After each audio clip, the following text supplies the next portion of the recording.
Wow, bakit late siya sa akin? Sorry. So, namimili siya kay Batang Quiapo, hindi siya late. Dito late siya. Eh, baka kasi galing siya sa ibang... Pinaalala niyo pa kasi, o yan, napikon tuloy ako. Ilang oras ako naghintay? Almost 1 hour. Saan ka galing?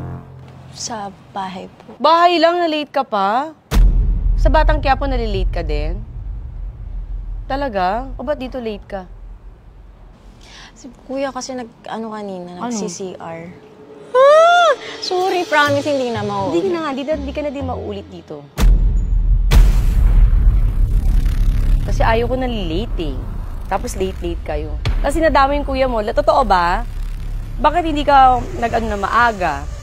Alam niyo ba yung call time niyo dito? Opo, ready na po So kami. siya ang inintay niyo. Hindi, nakita mo ako, girl. Diba, 3 pa lang, okay na. Hindi, so late ka nga. So attitude siya ganun. Dito lang. Eh, ba't dito attitude ka sa akin? Ba't ka na late? Pinaghintay mo. Alam mo, walang nagpapahintay sa akin dito. Tapos ikaw late ka. Sorry.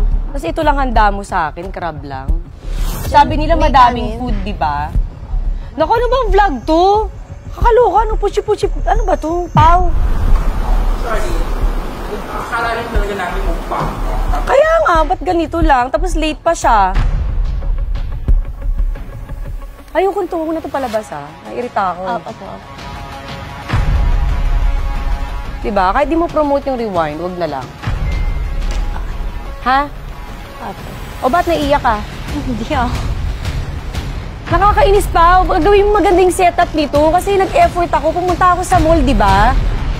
Ang dami kong kailangan asikasuhin. Kasi naman yan, paulan na. Jeff, cut mo na. Huwag niyo ilabas to ha. Di ako natutuwa sa inyo. Ano to? Ika, pasok mo na tayo sa loob. Kakairita. Sorry. Hindi, sabi niyo kasi ganyan eh. Tapos ko effort ako. Yung mga anak ko dito naghihintay tapos ganyan yan. Kuya, Alis na kayo dito. Jen, likit mo na. Ano to? Sorry. Track niyo muna sa